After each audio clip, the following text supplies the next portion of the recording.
এখানে আছে ভাত, পেঁয়াজ, আর এখানে লেবু, এখানে ডিম ভাজা,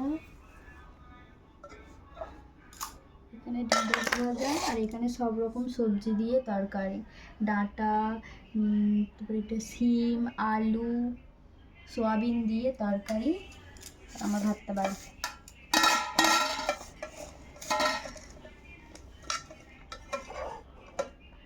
আর গরম গরম ডিম ভাজা।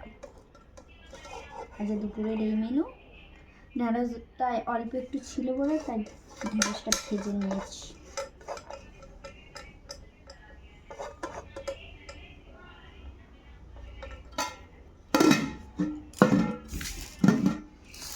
তো চলো খাওয়া দাওয়া করে নিই।